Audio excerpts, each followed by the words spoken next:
آپ کو یہ معلوم ہونا چاہیے، بہت بیسک بات ہے کہ حضور اکرم صلی اللہ علیہ وسلم کی نبوت بعثت کے بعد سے، اور جب حضرت عمر نے فتح کیا تھا ایران، اس وقت سے لے کر 700 سال تک 800 سال تک ایران کا مذہب سنی مذہب تھا۔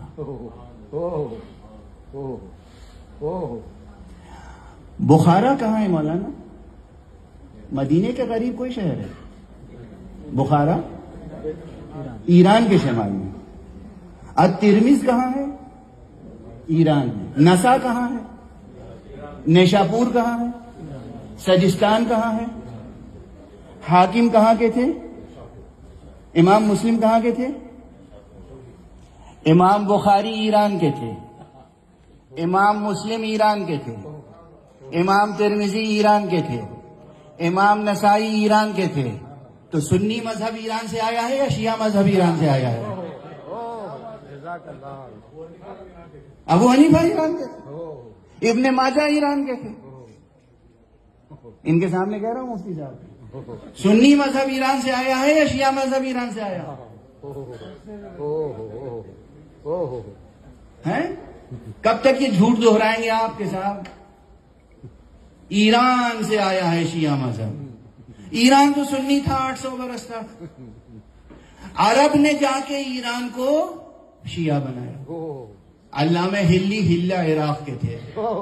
بسم اللہ الرحمن الرحیم۔ ناظرین کرام، آپ نے شیعہ عالم عقیل غربی صاحب کا یہ بیان سنا، جس میں وہ یہ کہہ رہے ہیں کہ شیعہ مذہب کہاں سے آیا؟ شیعہ مذہب ایران سے نہیں آیا، بلکہ ایران سے سنی مذہب آیا۔ الحمدللہ تعالی آپ نے دیکھا کہ ایک مستند شیعہ عالم عقیل غربی صاحب، جو اہل تشیع کے حلقے میں بڑے احترام کی نگاہ سے دیکھے جاتے ہیں اور وہ ان کا احترام کرتے ہیں، ان کو بڑا عالم سمجھتے ہیں، وہ اس حقیقت کو بیان کر رہے ہیں کہ ایران حضرت عمر رضی اللہ تعالیٰ عنہ سے لے کر 800 سال تک تقریباً جو انہوں نے بیان کیا ہے ان کے مطابق سنی تھا۔ اور پھر انہوں نے اہل سنت جماعت کے بڑے بڑے ائمہ، امام بخاری، امام اعظم ابو حنیفہ، امام نسائی، ابن ماجہ، امام مسلم، امام حاکم اور اسی طرح دیگر ائمہ کا نام لیا کہ یہ سب کون تھے؟ اہل سنت تھے۔ الحمدللہ میں اکثر اپنے خطابات میں یہ کہتا ہوں کہ سب سے قدیم مذہب اہل سنت و جماعت ہے، مزاروں پہ جانے والا اور میلاد والا۔ آپ کے سامنے جو کلپ میں نے پیش کیا، اس میں ایک اہل تشیع عالم نے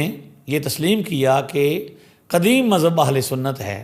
بعد میں انہوں نے کہا کہ عراق کے ایک عالم ہلی نام کے وہ عالم بتا رہے ہیں، انہوں نے ایران میں آ کر شیعت پھیلائی۔ اور میں آپ کو پورے وثوق سے کہتا ہوں کہ اگر جس عالم کا انہوں نے نام لیا ہے، ہلی نام کا جو عالم انہوں نے لیا ہے، اگر اس کا شجر نسب چیک کریں گے تو وہ بھی پیچھے سنی ہوگا۔ یہ مولوی صاحب جو بیان کر رہے ہیں عقیل غربی صاحب، اگر آپ ان کا بھی شجر نسب چیک کریں گے تو یہ بھی سنی ہوں گے۔ اسی طرح جتنے بھی اہل تشیع ہیں، چاہے ان کے مولوی ہیں یا ذاکر ہیں، سب کا آپ بایو ڈیٹا نکالیں اور ان کو دیکھیں کہ ابو اجداد کے لحاظ سے وہ کیا تھے، تو وہ اہل سنت تھے۔ اور یہی باقی فرقوں کی کہانی ہے کہ سب بیک گراؤنڈ ان کا اہل سنت جماعت ہے۔ اور ایران کے بارے میں یہ خود مان رہے ہیں کہ ایران کا مذہب جو ہے وہ سنی تھا۔ اس وقت بھی الحمدللہ ایران کے اندر کثیر تعداد میں اہل سنت موجود ہیں، علماء موجود ہیں، مدارس موجود ہیں۔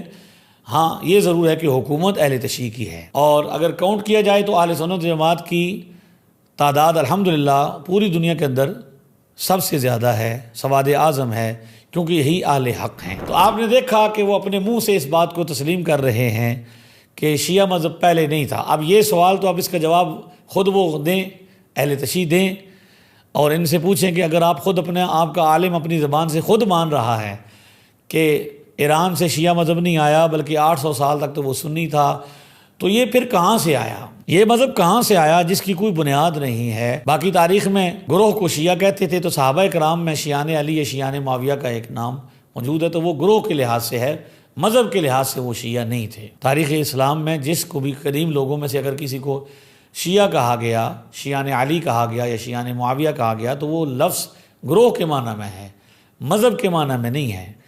یہ سوال اب یہ خود ان سے پوچھیں جنہوں نے یہ بات کی ہے، غربی صاحب سے۔ آپ خود کہہ رہے ہیں کہ ایران سے سنی مذہب آیا، تو پھر آپ بتائیں کہ شیعہ کہاں سے آیا؟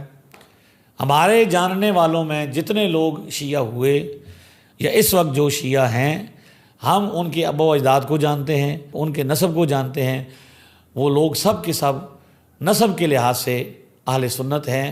اسلام پہلی صدی میں آیا ہے، اور پہلی صدی کا جو عقیدہ تسلسل کے ساتھ چلا آ رہا ہے وہ صرف اور صرف اہل سنت و جماعت مزار والے اور میلاد والے ہیں۔ لہذا الحمدللہ الفضل ما شہدت بہ الاعداء، فضیلت وہ ہوتی ہے جس کو غیر بھی مانے۔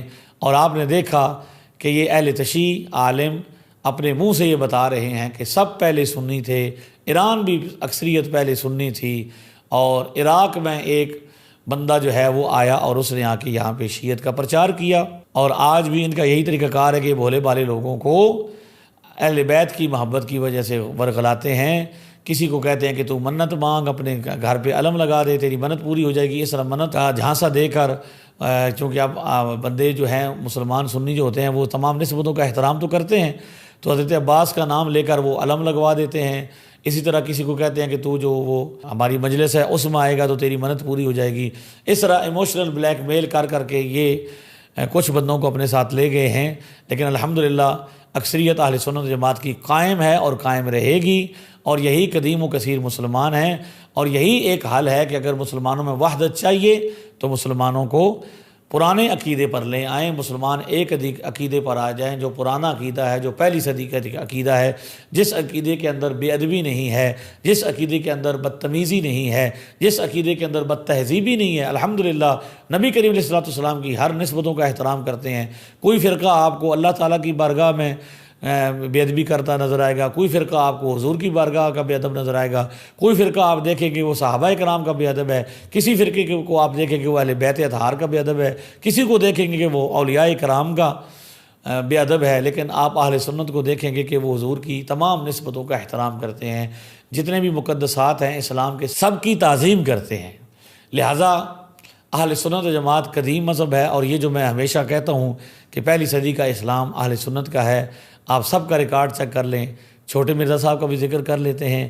چھوٹے مرزا صاحب خود بھی 35 سال تک اہل سنت و جماعت سواد اعظم تھے، ان کا خاندان، ان کے والد صاحب آج بھی سواد اعظم میں شامل ہیں۔ تو یہ کیا وجہ ہے؟ یہی سب سے بڑی دلیل ہے کہ یہ فرقے بعد میں بنائے گئے، مسلمانوں کو تقسیم بعد میں کیا گیا، اور مسلمانوں کے اندر فرقے بنا کر مسلمانوں میں تقسیم کا عمل دہرایا گیا، اور اب ایک خاص پلان کے تحت ایک تو اہل سنت کے عقائد پر، نظریات پر اور مقدس شخصیات پر زبان درازی کا سلسلہ شروع کیا جا رہا ہے، تاکہ مسلمانوں میں انتشار ہو، افتراق ہو، اور اہل سنت و جماعت جو ہے ان کی اکثریت جو ہے وہ متاثر ہو۔ تو اس موقع پر میں اہل سنت و جماعت کے تمام مسلمانوں کو، علماء کو مخاطب کر کے، نوجوانوں کو مخاطب کر کے کہتا ہوں کہ آپ جس جگہ پر بھی ہیں، جس میدان میں بھی ہیں، جو بھی کام کر رہے ہیں، آپ کو اپنے مسلک کی ترجمانی کرنی چاہیے، اس پر مضبوط رہنا چاہیے، اس کے لیے کام کرنا چاہیے، اس کے لیے وقت دینا چاہیے، اور تاکہ آپ اس کی جو بہاریں ہیں وہ دیکھیں۔ اللہ تعالیٰ آپ کو غالب کرے گا، کیونکہ آپ اہل حق ہیں، اور انشاءاللہ تعالیٰ اہل حق کا غلبہ ہمیشہ رہے گا۔ آپ اپنے آپ کو بیدار کریں، مدارس کو آباد کریں، اور علماء سے رابطہ مضبوط رکھیں، اپنے بچوں کو علم دین پڑھائیں، اور ان کو مدارس میں داخل کروا کر ان کو دین کا سچا عالم بنائیں۔ بہت ضروری ہے کہ آپ اس وقت موجودہ حالات میں بیداری کا ثبوت دیں۔ سونا جنگل رات اندھیری، چھائی بدلی کالی ہے، سونے والوں جاگتے رہیو، چوروں کی رکھوالی ہے۔